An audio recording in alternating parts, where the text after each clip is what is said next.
नमस्कार, hornbill TV देख रहे हैं आप। मैं हूं आपके साथ विशाल। कर खबरों की शुरुआत करेंगे। भारत निर्वाचन आयोग के मुख्य निर्वाचन आयुक्त ज्ञानेश कुमार शनिवार को सीमांत जिला उत्तरकाशी पहुंचे। उन्होंने जिले के पोलिंग बूथों और विशेष गहन पुनरीक्षण एसआईआर कार्यों का भी जायजा लिया है। मुख्य निर्वाचन आयुक्त के सीमांत हेलीपैड छाला पहुंचने पर मुख्य निर्वाचन अधिकारी उत्तराखंड डॉक्टर BVRC पुरुषोत्तम और SDM मुक्ता मिश्रा ने पौधा भेंट कर उनका स्वागत किया है। ज्ञानेश कुमार ने हरसेल क्षेत्र में एक पोलिंग बूथ का भी निरीक्षण किया। उन्होंने वहां तैनात ब्लॉक लेवल ऑफिसर के साथ विस्तृत चर्चा की और विशेष गहन पुनरीक्षण की मैपिंग, दस्तावेजीकरण और अन्य तैयारियों की भी जानकारी ली है। मुख्य निर्वाचन आयुक्त ने BLO मिंटू देवी के कार्यों की सराहना भी इस दौरान की है।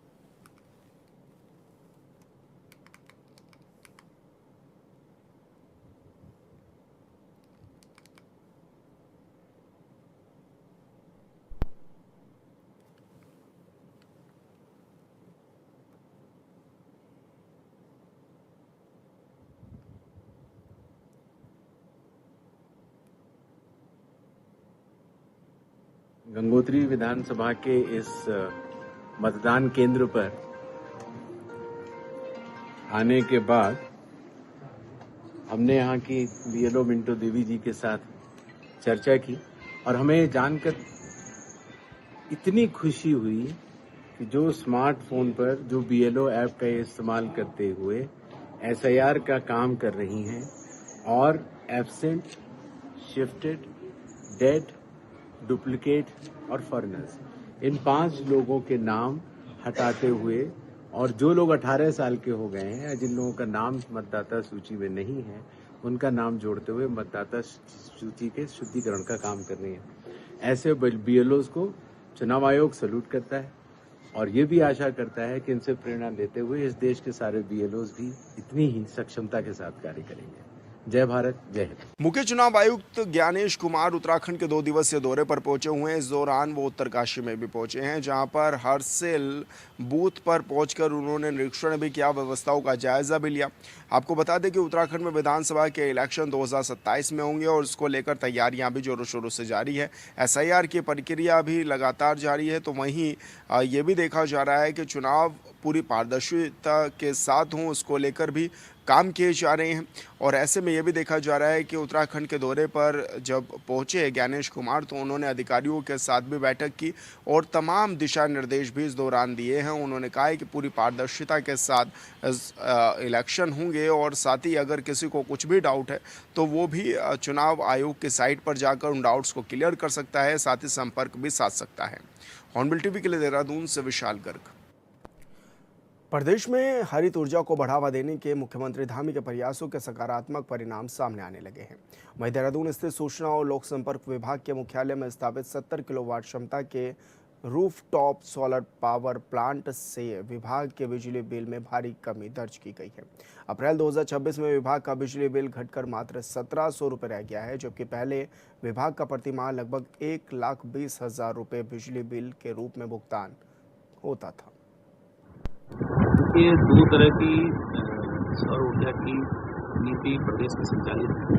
मेरा घरेलू जो सौर ऊर्जा है उसके लिए PM सौर योजना है, उसमें लगभग 50% की सब्सिडी और वो भी बड़ा अच्छा है। उसका लोग उत्तराखंड भी अच्छा प्रदेश है, एक तरह से हम लोग टॉप 1 में है उसमें, इसमें प्रधानमंत्री सौर योजना की सबसे ज़्यादा लाभ है।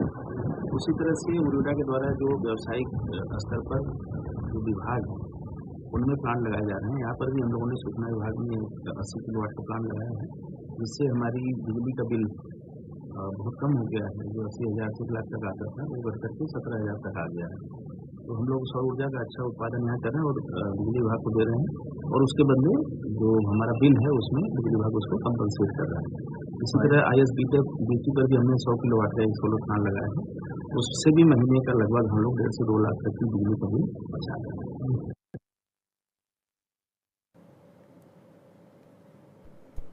उत्तराखंड अपनी आकर्षक उत्तराखंड फिल्म नीति 2024 के जरिए फिल्म निर्माताओं को सब्सिडी और मुक्त अनुमति जैसे शानदार सुविधाएं दे रहा है, जिसे देखकर हिमाचल प्रदेश सरकार भी अपनी फिल्म नीति में सुधार करने की ओर और उत्तराखंड की तर्ज पर सिंगल विंडो सिस्टम और आकर्षक फीस संरचना अपनाने की तैयारी कर रही है।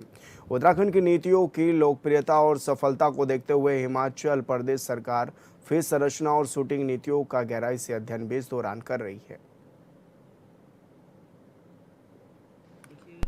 जो हमारी फिल्म नीति है कई तरह से उसमें हम लोगों ने अच्छे प्रावधान किए हैं। जो स्थानीय बोली भाषा की फिल्में यानी कुमाऊनी गढ़वाली जो सारी इस तरह की जो फिल्में हैं उसमें सब्सिडी बढ़ा करके हम लोगों ने 2 करोड़ किया है। तो पिछले वर्ष ही देखें तो केवल 35 से ज़्यादा फिल्में गढ़वाली भाषा में बनी हैं। इस तरह कुमाऊँ भाषा में भी कुछ फिल्में बनी हैं जो पहले नहीं बनती थी।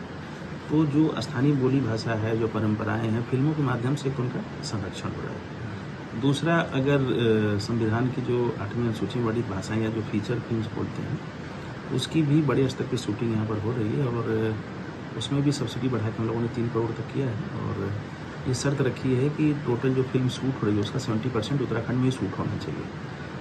फिल्म में अन्य जो नीति में हमने प्रावधान किया है कि यहाँ के अनएक्सप्लोर्ड जो साइट्स हैं वहाँ पर अगर वो शूट करते हैं और स्क्रीन पर दिखाते हैं कि हमने उत्तराखंड की इस जगह पर इसको शूट किया है तो पर्यटन के नज़रिए से और उसको बढ़ावा देने के लिए हमने उसका भी प्रावधान किया है उसमें सब्सिडी देने का अतिरिक्त।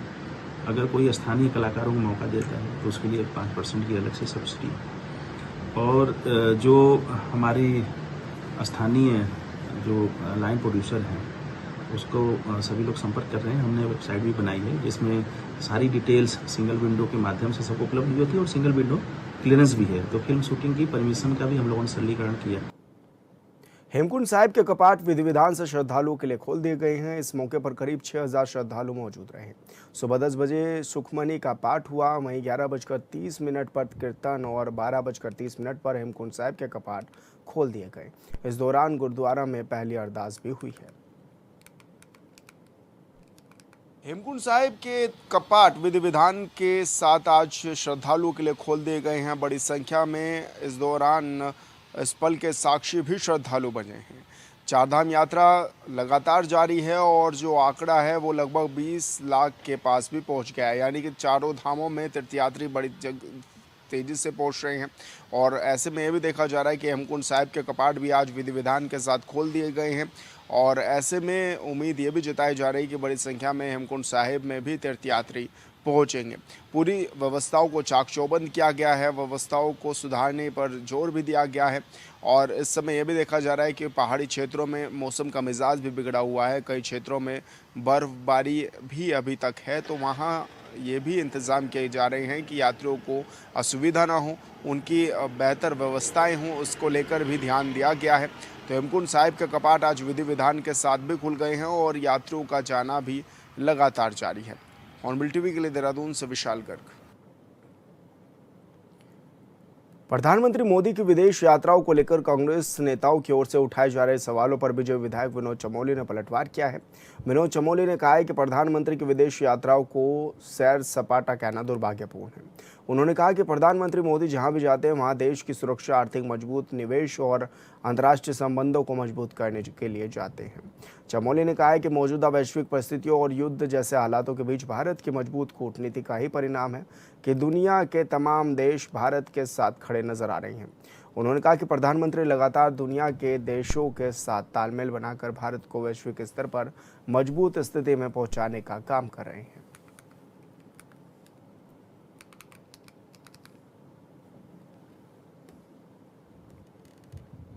विदेशों का मूवमेंट होता है, क्या वो सैर सपाटा होता है? क्या मानते हैं, बताओ ना। प्रधानमंत्री घूमने जाते हैं क्या? उनका मिनट टू मिनट प्रोग्राम होता है और टीवी पर मिनट टू मिनट प्रोग्राम सामने आता है। वो जहां भी जा रहे हैं देश की समृद्धि के लिए, देश की सुरक्षा के लिए, देश के स्वावलंबन के लिए, पूरे विश्व के अंदर तमाम देशों से तारतम्य बनाए हुए हैं। और यही कारण है कि इस युद्ध काल में भी, जब पूरी दुनिया युद्ध में, लगभग 59 कंट्रीज इस समय युद्ध में है, उसके बाद भी भारत के प्रति सबका एक सौहार्दपूर्ण व्यवहार है।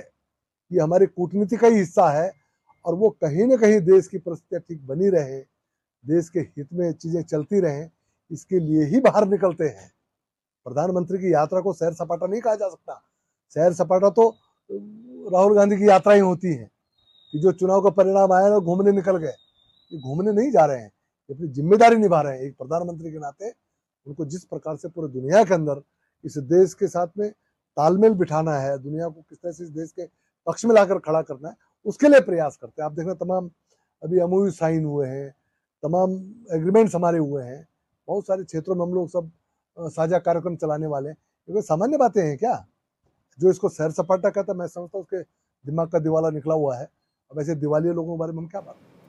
उत्तराखंड में SIR को लेकर सियासत तेज हो गई है। विजय विधायक विनोद चमोली ने कांग्रेस के आरोपों पर पलटवार करते हुए कहा है कि SIR कोई नया अभियान नहीं है, बल्कि ये पहले भी कई बार हो चुका है। उन्होंने कहा कि कांग्रेस को सिर्फ इसलिए परेशानी हो रही है क्योंकि अब वोटर लिस्ट को पूरी तरह दुरुस्त करने का काम किया जा रहा है।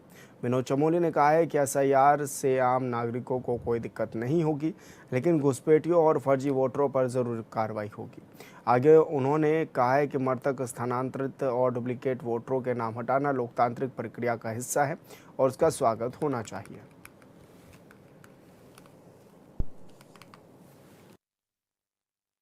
मैंने पहले भी एक बात कही थी कि अभी केरल के जब चुनाव हुए तो उनके एक वरिष्ठ नेता ने बयान दिया कि SIR के कारण ही यहाँ कांग्रेस की सरकार बन पाई है। ये बाकायदा उन्होंने कहा है और इससे स्पष्ट है कि SIR किसी का नुकसान करने नहीं जा रही है। SIR आज लगभग 12-13 बार पहले भी हो चुका है। आज माननीय मोदी जी के रहते हुए ये हो रहा है, इसलिए कांग्रेस को दिक्कतें खड़ी हो रही हैं। लेकिन SIR अपने आप में वोटर लिस्ट को दुरुस्त करने का समय समय पर चलाया हुआ कार्यक्रम है। और आज भी मेरा ये कहना है कि घुसपैठियों को तो तकलीफ होनी चाहिए, घुसपैठी दिक्कत में हो सकते हैं घुसपैठियाँ, लेकिन जो यहाँ के आम नागरिक हैं उनको कोई दिक्कत होने वाली नहीं है और स्वाभाविक तौर पर उनको वोट का पूरा अधिकार मिलने वाला है। और SIR एक वोटर लिस्ट के दुरुस्तीकरण का कार्यक्रम ज़्यादा और कुछ नहीं है, इसलिए इसके दुष्प्रचार को नहीं किया जाना चाहिए। कांग्रेस प्रदेश अध्यक्ष गणेश गोदियाल ने कहा है कि उत्तराखंड कई मामलों को लेकर पुलिस में शिकायतें दी गई हैं और अब तक की गई शिकायतों के साथ तथ्यों का संकलन कर कोर्ट जाने की तैयारी भी की जा रही है। गोदियाल ने कहा है कि अगर समय पर उचित कार्रवाई नहीं होती है तो न्यायालय का दरवाजा खटखटाना उनका अधिकार है। उन्होंने कहा कि इस पूरे मामले को लेकर उन्होंने अपने वकीलों से भी चर्चा की है और आगे की कानून रणनीति पर भी काम किया जा रहा है।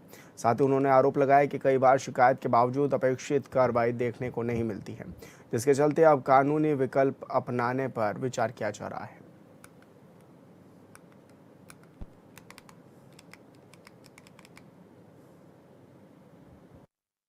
पुलिस को करनी है और मेरी जानकारी है कि पुलिस ही करवा रही है काम।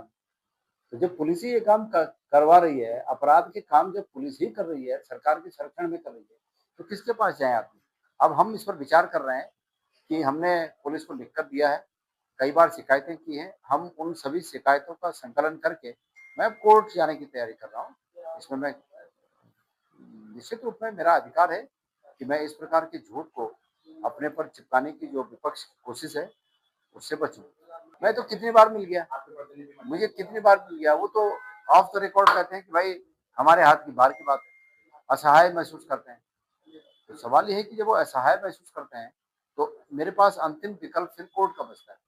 मैं उस ओर जाने की प्लान कर रहा हूँ और मैंने अपने वकीलों से इस बारे में बात की।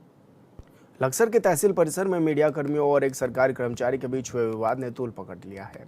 आरोप है कि तहसील में नाजिर के पद पर तैनात कर्मचारी ने प्रेस क्लब अध्यक्ष के साथ अभद्र व्यवहार किया है, जिसके बाद पत्रकारों और भारतीय किसान यूनियन क्रांति के कार्यकर्ताओं ने जमकर विरोध भी इस दौरान किया है।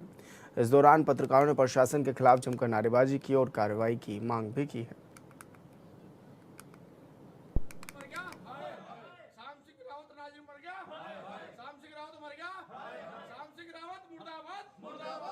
लक्सर तहसील में जो हमारे नाजिर हैं, हमारे वरिष्ठ पत्रकार हैं प्रवीण सैनी, उनके साथ उन्होंने अभद्र व्यवहार किया, जिसको हमारे उप जिलाधिकारी महोदय हैं उनके सामने भी ये बात गई। उसके बाद भी उन्होंने अपने से कोई माफ़ी नहीं मांगी और कोई आश्वासन ऐसा नहीं दिया कि जो नाजिर को उस समय चुप कराया जा। उसने गलत जो व्यवहार किया उसकी माफ़ी मांगा और माफ़ी नहीं मांगा तो आने वाले 29 तारीख को उसकी हाथ तेरी करी जाएगी और धरना प्रदर्शन होगा अनिश्चित काल के लिए। इतना वो यहाँ से उसका ट्रांसफर नहीं होने का यहाँ से इतना धरना यहाँ से चालू रहेगा। अक्सर तहसील जो है ये बहुत ही अच्छी तहसीलों में इसका नाम आता है, लेकिन यहाँ पर कुछ अधिकारी हैं जो अपनी मुठभेड़ी और तानाशाही चलती है जिनकी। हमारे यहाँ कट्ठा जो पीर है उस पर मेले का कार्यक्रम चल रहा है, जो उसका ठेका छूटता है। जर्नलिस्ट होने के नाते हमारे बड़े भाई परवीन चौधरी जी सैनी जी ने कुछ जानकारी नाजिम जी से लेनी चाहिए, और लेकिन नाजिम जी ने उनके साथ बदतमीजी से व्यवहार किया, अब्द भाषा का प्रयोग किया और उन्हें जान से मारने की धमकी दी। यह पूरा प्रकरण जब उप जिलाधिकारी के समक्ष गया तो उप जिलाधिकारी जी ने भी ठोस आश्वासन नहीं दिया। बाकी अपने अधिकारियों का साइड लेते हुए पत्रकारों से सही से वार्ता नहीं की, क्योंकि प्रवीण जी हमारे भारतीय किसान यूनियन क्रांति के प्रदेश मीडिया प्रभारी भी है, तो कहीं ना कहीं संगठन को इसको हानि हुई है। और माननीय राष्ट्रीय अध्यक्ष जी ने तुरंत फ़ोन किया और ये कहा है कि आज जो नारा हमने लगाया नाजिम मर गया है, तो इसकी 13वीं का दिन चुना हमने 29 तारीख त्योहार भी निमट जाएंगे। तो 29 तारीख को हमारा एक विशाल धरना प्रदर्शन लक्ष्य तहसील में होगा और वो अनिश्चितकालीन चलेगा। इसमें हमारी प्रमुख मांग है, जो अधिकारी यहाँ पर भ्रष्ट पहले से ही है और बदतमीज है, तो नाजिम को उसके स्थान से हटाया जाए। पौड़ी जिलाधिकारी स्वाति एस भदौरिया की अध्यक्षता में कमेड़ा गांव में जन चौपाल का आयोजन किया गया, जिसमें ग्रामीणों ने डीएम को पेयजल, सड़क, सिंचाई, कृषि और आपदा से जुड़ी समस्याएं जिलाधिकारी के समक्ष भी रखी हैं। गांव के प्रधान की ओर से बताया गया कि क्षेत्र में पेयजल लाइन बार बार क्षतिग्रस्त हो जा रही है। जिलाधिकारी ने प्रधान को पेयजल लाइन को हानि पहुंचाने वाले व्यक्ति को चिन्हित करने को भी कहा है। साथ ही पहचान होते ही विभाग के अधिकारियों को संबंधित के खिलाफ FIR दर्ज करने के निर्देश भी दिए गए।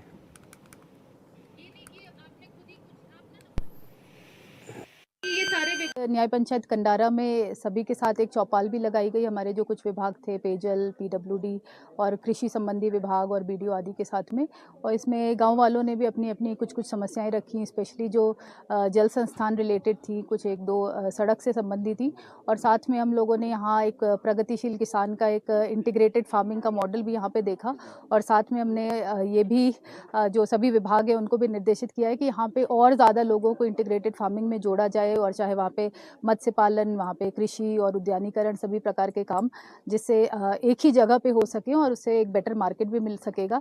साथ में यहाँ पे न्याय पंचायत का जो कृषि निवेश केंद्र है उसका भी निरीक्षण किया, वहाँ पे क्या इम्प्लीमेंट्स हैं, क्या धान आदि या जिसके भी बीज बांटे गए हैं उसका भी निरीक्षण किया।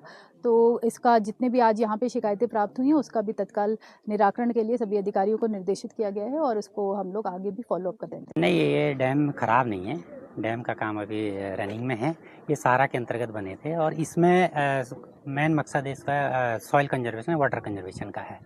तो इसी पर्पज से बनाए हैं, क्योंकि बरसात से पहले इसको मेन चेक डैम जो है वो पूरा करना था, इसलिए हमने इसको पूरा किया। और ये तो बहुत बढ़िया से पानी रोक रहा है और ये अपना काम अभी अच्छे से कर रहा है। नहीं, ये इसकी गहराई इतनी नहीं है कि कोई डूबे, क्योंकि बहुत ज़्यादा गहरे नहीं है, 1-1 मीटर के, 1-1 100 मीटर के हैं। तो इसमें अभी हम एक बोर्ड लगा देंगे, अगर कुछ ऐसी बात है तो हम उसमें बोर्ड लगाएं, उसमें चेतावनी बोर्ड लगा देंगे। ये लगभग 13-14 के आसपास के हैं, 13-14 लाख के आसपास। ये मैडम की तरफ से तो कोई ऐसा इंस्ट्रक्शन नहीं था, लेकिन हाँ ये था कि फिशरीज डिपार्टमेंट को कहा है कि इसमें भी जो है मछली पालन का वो किया जाए। अभी मेरे फिशरी डिपार्टमेंट से बात हुई थी, वो जल्दी से इसको वो लागू कर देंगे। सर आपका शुभ नाम? मुकेश दत्त बिजलवान। पहले तो बहुत बहुत धन्यवाद आपके चैनल के लिए। मेरी समस्या यहाँ जल संस्थान से थी, पानी की समस्या थी, क्योंकि 4 बार यहाँ पे जनता दरबार लगा, 4 बार मैंने ये समस्या उठाई, उसका समाधान नहीं हो रहा है। इसलिए आज मैंने जिलाधिकारी महोदय साहब ने ये समस्या फिर उठाई। अब हो सकता है कि क्या पता इस समस्या का समाधान हो जाए, ये तो वक्त ही बताएगा। पानी की समस्या, मेन पानी की समस्या, कोला पाता वाला पानी जो है इसकी समस्या। मैं तो कई बार चिल्लाया समय से, ये पानी की समस्या कभी सॉल्व होती नहीं है। हम BDC में भी बोलते हैं, जनता दरबार में बोला, आज भी बोला, पता नहीं अब देखते हैं आगे क्या होता है इसमें। यहाँ पे था, क्या था कार्यक्रम मैडम का, अगर बात करें तो किस ये यहाँ पे जो समस्याएं उठाई गई सभी विभागों से, अब देखते हैं उनका समाधान कैसे होता है। वो बड़ी समस्या नहीं है हमारी। और क्या संस्थान की तरफ से क्या कहा अधिकारियों ने? अधिकारियों ने कहा कि हो जाएंगे, करेंगे। अब देखते हैं कि करते हैं कि नहीं करते। जी, मेरा एक उद्देश्य है और ये मेरा एक रहबार है, एक संदेश है, जैसे संदेश है। तो वो रहबार में जितने भी यहाँ पे लोग आते हैं, जनता दरबार में हो, कहीं भी गांव में हो, तो मेरा ये रहबार है कि 100 पूत के बराबर एक पेड़ होता है। तो मैं एक समलोन का जो पेड़ है, यादगार मतलब समलोन का मतलब यादगार, तो उसको मैं हर जगह जाके, जैसे अभी डीएम मैम आई हैं, उनके हाथ से मैंने लगाया। पिछली बार राज्य मंत्री आए थे और एसडीएम मैम आई थी, मैंने उनके हाथ से भी एक पेड़ लगाया है और आज वो पेड़ इतना बड़ा हो गया, यहीं पे लगा रखा है। कई सारे पेड़ मेरे फल दे रहे हैं। 1 क्विंटल करीब मेरी कागजी नींबू हुए, मैंने उसका अचार भी बनाया और बेचा, और 15,000 का अचार मैंने उस समय बेचा, और मतलब करीब 40-50 हज़ार का मैंने तिमले का बेच दिया। सर, सबसे पहले तो आपके चैनल का यहाँ पे मैं हार्दिक स्वागत करती हूँ। तो मेन बात यह है कि जैसे हमारे यहाँ पानी की समस्या है, बहुत ज़्यादा पानी की समस्या हो रखी है। 15 दिन में 1 दिन पानी आ रहा है, वो भी 10 मिनट पानी पूरा नहीं आ रहा है। वो पानी किसी के यहाँ तो जा ही नहीं रहा है, वो पानी पता नहीं क्या हो रहा है उसको पानी को। एक समस्या वो है। एक समस्या हमारी ये है कि देखो, किसी के घरों के ऊपर जैसे पेड़ हैं, वो लोग जैसे आंधी तूफान आ रहे इतने परेशान हो रखे हैं। किसी के चौक में बिजली के पोल हैं, छोटे बच्चे हैं, करंट लग जाता है। कई सालों से हम गुजारिश कर रहे हैं, सबसे बोल रहे हैं कि हमारे इन पेड़ों को हटा दो और इन खंभों को हमारे यहाँ से हटा दो, कोई सुनने का नाम नहीं। उत्तराखंड की चारधाम यात्रा चरम पर है। वहीं बद्रीनाथ धाम में श्रद्धालुओं की आमद ने भी रिकॉर्ड तोड़ दिया है। कपाट खुलने के बाद से अब तक बद्रीनाथ धाम में 5,30,000 से ज़्यादा श्रद्धालु पहुंच चुके हैं। बीते शुक्रवार को एक दिन में रिकॉर्ड 28,000 तीर्थयात्री बद्रीनाथ पहुंचे। खुशनुमा मौसम का फायदा उठाते हुए तीर्थयात्री बद्रीनाथ धाम में दर्शन करने के लिए साथ साथ ही आसपास के दर्शनीय स्थलों का भी आनंद ले रहे हैं।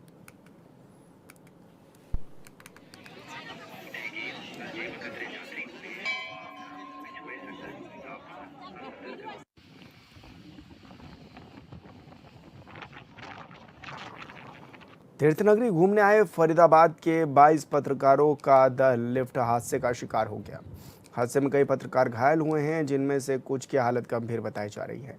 जानकारी के मुताबिक फरीदाबाद से आया 22 सदस्यीय पत्रकारों का दल ऋषिकेश में ठहरा हुआ था। देर रात सभी लोग होटल के रेस्टोरेंट में खाना खाने के बाद लिफ्ट से नीचे उतर रहे थे। इसी दौरान अचानक लिफ्ट की तार टूट गई और लिफ्ट 5वीं मंजिल से सीधे ग्राउंड फ्लोर पर आ गिरी। सूचना मिलते ही पुलिस मौके पर पहुंची और घायल पत्रकारों को तत्काल एम्स ऋषिकेश में भर्ती भी कराया है, जहां पर उनका इलाज भी जारी है।